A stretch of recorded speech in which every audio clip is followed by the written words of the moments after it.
After the end of World War II, the world was split into two, East and West. This marked the beginning of the era called the Cold War.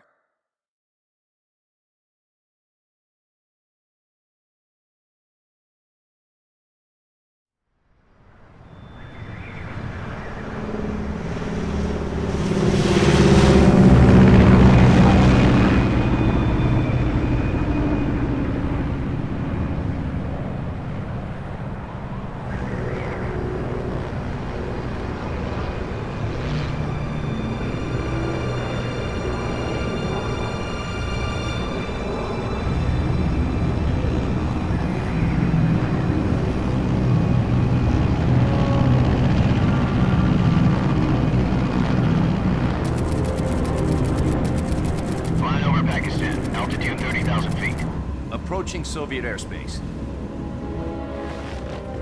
20 minutes to drop off. Commencing internal depressurization. Equipment check. Arm main parachute. All right. You ready to go? Drop zone still showing a high pressure mass. Cav okay. Good. We've got high visibility.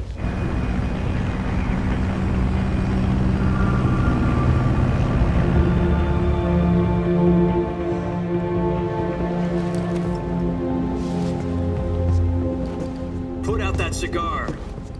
Connecting oxygen hose to interior connector. Put on your mask.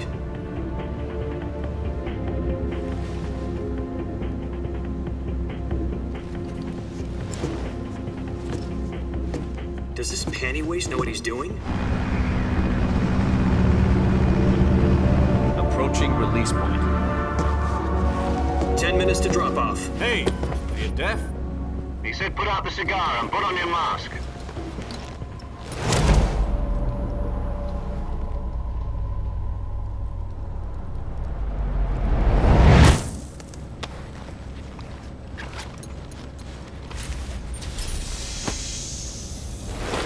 Depressurization complete. Checking oxygen supply. 6 minutes to drop off. Opening rear hatch.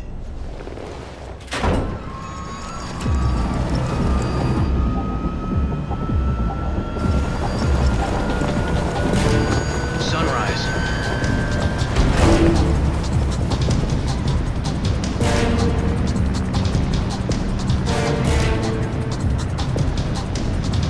External temperature minus 46 degrees Celsius. 2 minutes to drop off. Stand up. You'll be falling at 130 miles per hour. Try not to get frostbite from the wind chill. 1 minute to drop off. Move to the rear.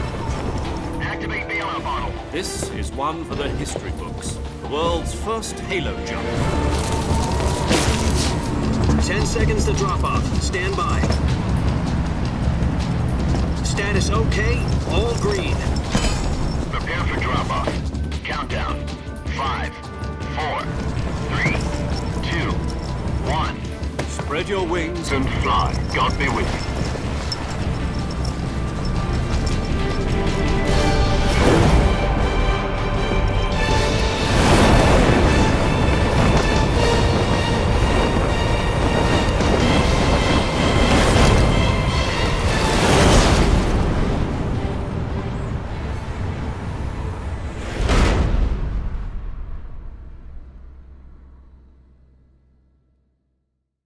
Jack, I've got some important news.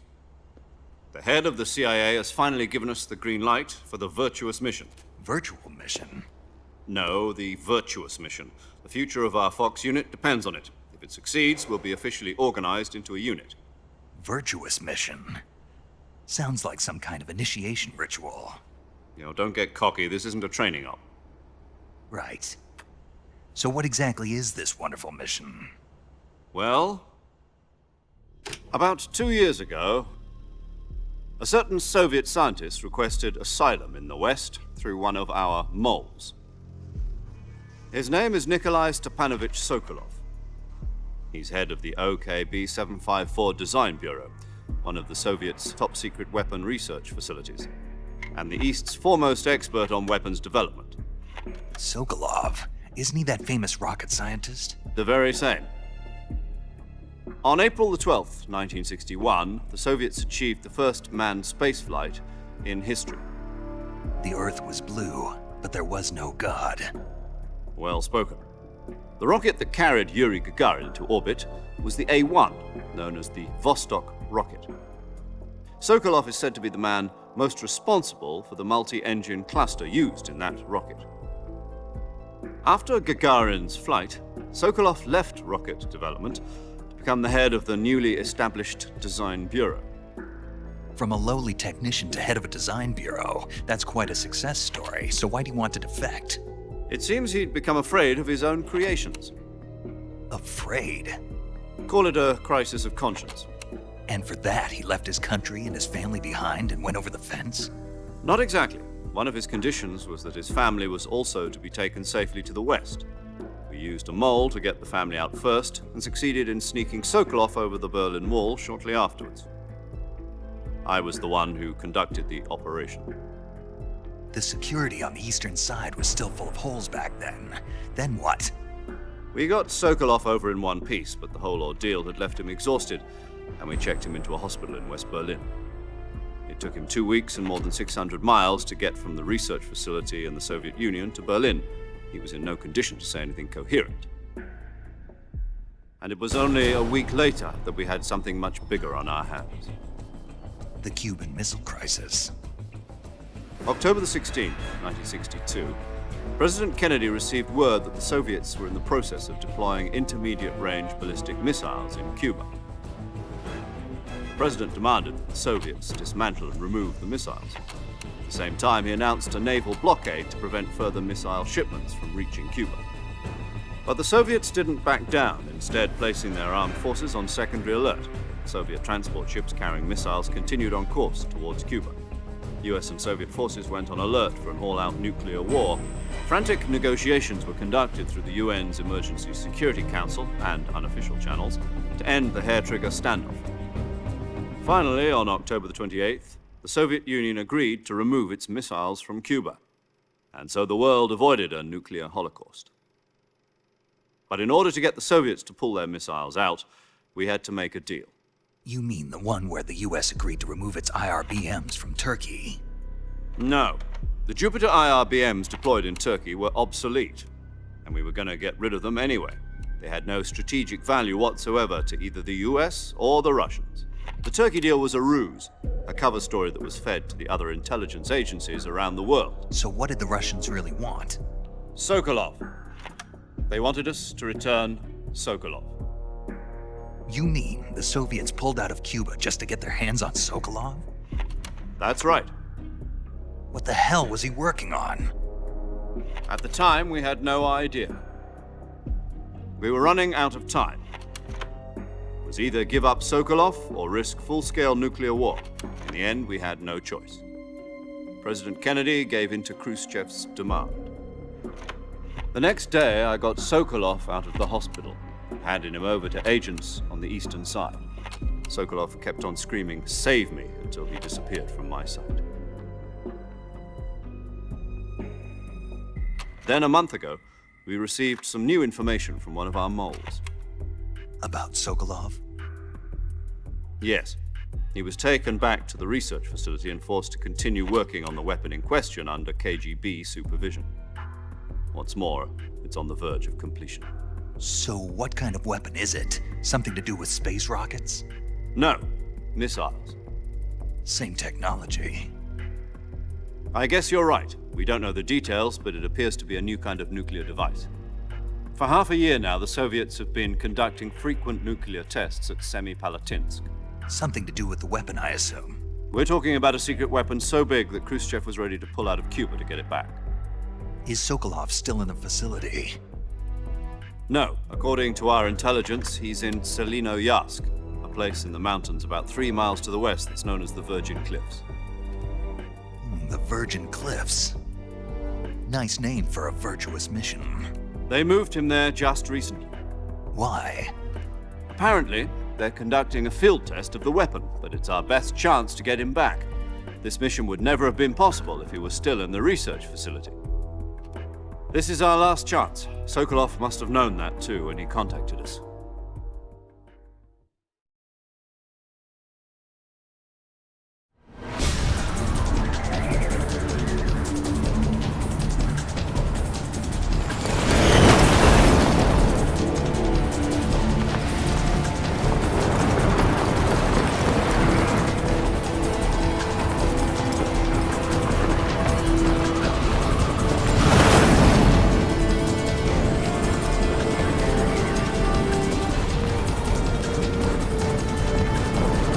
Listen up, Jack. Your mission is to infiltrate Selino-Yarsk in the Soviet mountains, ensure the safety of Sokolov, and bring him back to the west.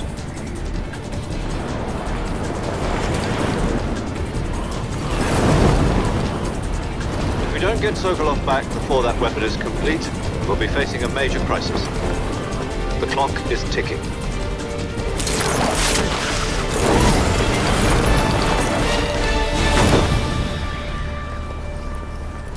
Once we've confirmed the rescue of Sokolov, stand by at the recovery point. A recovery balloon will be dropped at that point. Helium will be pumped into the balloon to inflate it. The process takes about 20 minutes. Once it's complete, the gunship's arm will latch onto the balloon and pull it up. The Fulton surface-to-air recovery system. I'm familiar with the theory.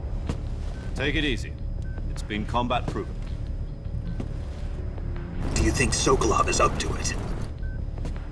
The shock will be less than during a parachute jump, and the arm can handle up to 500 pounds. So you're planning on going over the border in a single combat Talon? She's equipped with two 6-barrel 20mm Vulcan cannons, as well as two 40mm machine guns. Sounds like she could hold her own against a battalion of tanks. Even with the fuel in the reserve tank, we're facing a 4-hour time limit. If all goes well, it shouldn't take more than a few hours. Home in time for dinner.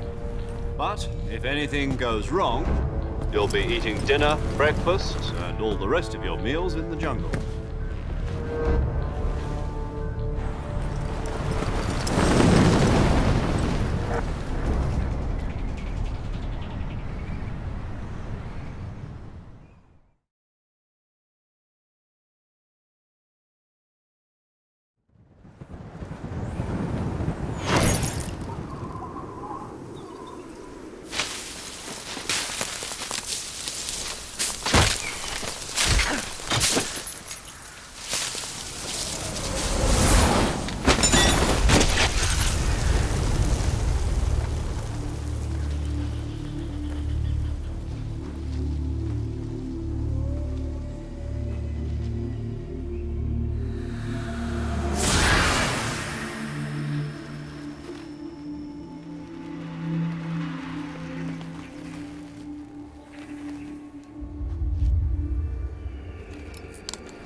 Do you copy? You're already in enemy territory, and somebody might be listening in. From here on out, we'll be using code names to refer to each other. Your code name for this mission will be Naked Snake. I'll be referring to you as Snake from now on. You're not to mention your real name. Snake? What, you don't like snakes? What do you mean? Well, you've eaten one before, haven't you? In survival training. I'm glad to hear that. I don't know if I'd ever order one in a restaurant, but... Be careful, you might not have a choice. What about you, Major? What should I call you? Let's see. I'll be Tom. Call me Major Tom. This will be a sneaking mission. You must not be seen by the enemy. You must leave no trace of your presence. Is that clear?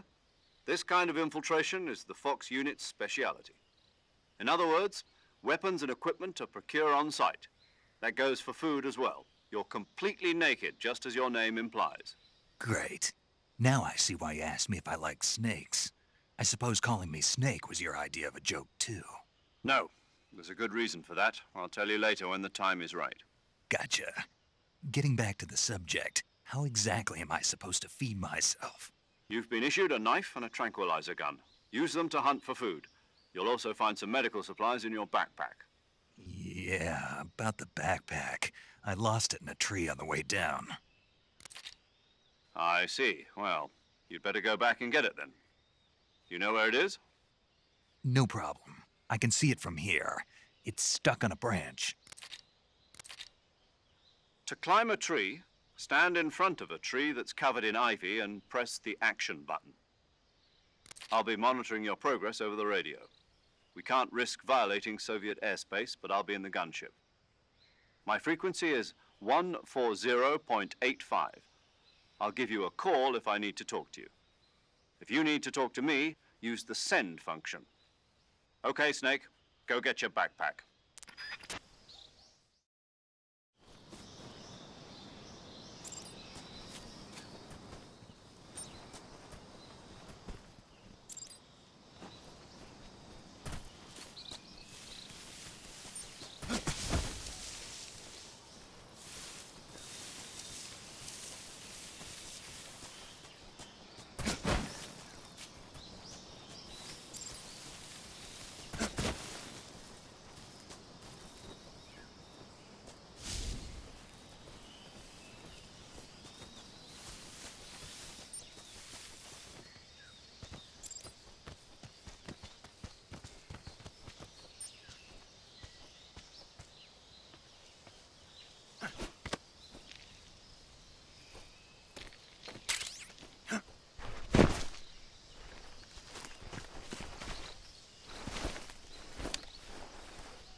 I see you've retrieved your backpack, Snake. To equip a weapon, it's necessary to take it out of your backpack. In the survival viewer, choose Weapon from the backpack. Your available weapons will be displayed in a list on the screen. From that list, choose the weapon you want to equip and press the Enter button. For other equipped items, just do the same thing from Item. Got it. Use the survival viewer backpack. Yep, that's right. Survival is fundamental to this mission. After you've been out in the field for a while, your stamina will start to drop. If your stamina gets too low, it'll affect your performance. You won't be able to shoot accurately, for example, and your wounds won't heal as smoothly. Keep an eye on your stamina so you don't run out. To recover lost stamina, you can hunt for local flora and fauna. You can use either your tranquilizer gun or your knife to hunt. My only weapon is a Mark 22 Hush Puppy tranquilizer gun? That's right. It's been fitted with its own suppressor. However, the suppressor will deteriorate every time you fire. Once its durability reaches 0, the noise suppression effect will be gone. So don't get too trigger-happy with it. The suppressor's durability is shown in the icon. Any weapons and equipment beyond what you're carrying now, you'll have to find as you go. I have to find my own weapons and equipment? Whose crazy idea was this anyway? Solo covert actions are standard Fox operating procedure. You can't leave any traces of your presence. No weapons, equipment, footprints, sweat, or bodily waste. The same goes for bullets and cartridges, too. Your presence in enemy territory is already a violation of international conventions of warfare. There aren't supposed to be any American soldiers in Russia. It could spark an international incident. You can't let anyone see you. You can't let the enemy know you're there. This is a stealth mission. You're a ghost, Snake, in every sense of the word. And there'll be no rescue if you're captured. The military and US government will deny any involvement in the affair. Then I'll just have to take care of myself, huh? I'm afraid so. You've been given a fake death pill for that purpose. SIS guidelines stipulate that soldiers on covert ops like this one be issued a potassium cyanide capsule. Tape it to your body so you can take it when you need to. How generous of you. Use it if you're taken prisoner by the enemy. It'll send you into a state of false death for a short time. Fooling them into thinking that I'm really dead. So how do I come back to life? Just take the revival pill. You mean that thing they put in my tooth before the mission? That's the one. But be careful. If you remain in a state of false death for too long, nothing will be able to bring you back. Remember that. I'll keep it in mind. You said this was a solo mission, right? Right. I guess that means I can't count on any reinforcements. Correct. The mission rests entirely in your hands. A real one-man army. Relax. There's a support team ready to back you up over the radio. Who? I'll introduce them to you. This time, survival is of utmost importance. The first member of the support team will be in charge of monitoring your physical condition, acting as a medic, so to speak, as well as recording your mission data. She's a member of Fox as well, and she's here on the gunship with me. She? Hello, Snake. I'm paramedic. Nice to meet you. Paramedic. As in a medic who comes in by parachute. Aren't you going to tell me your real name? Are you going to tell me yours, Mr. Snake? My name, huh? It's John Doe. And they call you Jack for short. You're a regular Captain Nemo. A name means nothing on the battlefield. After a week, no one has a name. What's your name? Jane Doe. Very funny. I wasn't joking, but I'll tell you my name only if you manage to make it back alive. My frequency is 145.73. She's also in charge of recording your mission data. Whenever you want to save, send a message over the reserved save frequency, 140.96. So saving lets me record my mission data. That's right. It also records the state of your health. Good to know. There's one more person I want to introduce you to, Snake. Huh? Speaking of snakes, you remember the boss, don't you? A legendary soldier and your mentor. Actually, it was the boss that got the DCI's authorization in the first place. She's going to be serving as Fox's mission advisor. The boss is? She also helped me plan this mission. She and I were at SAS together. Jack, is that you? How many years has it been? Boss? That's right. It's me. Oh. Talk to me. Let me hear your voice.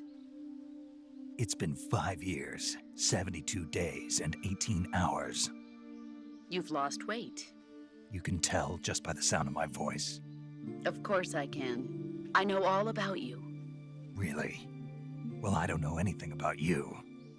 What's that supposed to mean? Why'd you disappear on me all of a sudden? I was on a top secret mission. You didn't need me anymore. But there were still so many things I wanted you to teach me. No, I taught you everything you needed to know about fighting techniques. I taught you all I could. The rest you needed to learn on your own. Techniques, sure. But what about how to think like a soldier? How to think like a soldier? I can't teach you that. A soldier needs to be strong in spirit, body, and technique. And the only thing you can learn from someone else is technique. In fact, technique doesn't even matter. What's most important is spirit. Spirit and body are like two sides of a single coin. They're the same thing. I can't teach you how to think. You'll just have to figure it out for yourself. Listen to me, Jack. Just because soldiers are on the same side right now doesn't mean they always will be. Having personal feelings about your comrades is one of the worst sins you can commit. Politics determine who you face on the battlefield. And politics are a living thing.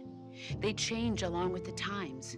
Yesterday's good might be tomorrow's evil. Is that why you abandoned me?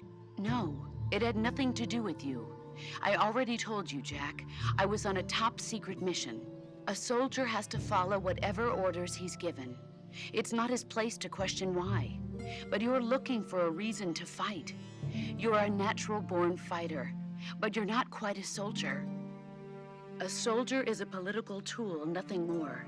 That's doubly true if he's a career soldier. Right and wrong have no place in his mission. He has no enemies and no friends. Only the mission. You follow the orders you're given. That's what being a soldier is. I do whatever I have to get the job done. I don't think about politics. That's not the same thing. Sooner or later, your conscience is going to bother you. In the end, you have to choose whether you're going to live as a soldier or just another man with a gun. There's a saying in the Orient, loyalty to the end. Do you know what it means? Being patriotic. It means devoting yourself to your country. I follow the president and the top brass. I'm ready to die for them if necessary. The president and the top brass won't be there forever. Once their terms are up, others will take their place. I follow the will of the leader, no matter who's in charge. People aren't the ones who dictate the missions. Then who does? The times. People's values change over time, and so do the leaders of a country. So there's no such thing as an enemy in absolute terms. The enemies we fight are only enemies in relative terms, constantly changing with the times. As long as we have loyalty to the end, there's no point in believing in anything, even in those we love. And that's the way a soldier's supposed to think? The only thing we can believe in with absolute certainty is the mission, Jack. All right. But do me a favor. What is it? Call me Snake. Snake. Oh, right. Your code name is Snake. It suits you well. That's right. The legendary unit that the boss put together during World War II was a snake. The Cobra unit, a group of heroes that brought the war to an end and saved the world. As long as you've got a legendary hero backing you up, you'll be fine. Isn't that right, Snake? Yeah, I can't think of anyone else I'd rather have with me. Oh, and one more thing, boss. Yes? It's good to hear your voice again. Same here. After all, who knows if either of us will make it out alive? Snake, you are always best at urban warfare and infiltrating buildings. But this is the jungle. Survival is going to be key. Those CQC techniques I taught you are sure to come in handy. CQC? Close quarters combat, huh? I've been in the Green Berets for the past few years. I'm probably pretty rusty. Not to worry. I'll be here to help you remember. After all, this is your first actual survival mission. I'll be supporting you over the radio. Where are you, boss? Next to the Major? The boss is communicating with us by radio from aboard a Permit-class submarine in the Arctic Ocean. My frequency is 141.80. Call me if you need my advice on battle techniques. Gotcha. Your mission is to retrieve Dr. Sokolov. Dr. Sokolov is being held in an abandoned factory located to the north of your current position. Avoid heavy combat and don't let anyone see you. Don't forget that this is a stealth mission. Snake, try to remember some of the basics of CQC.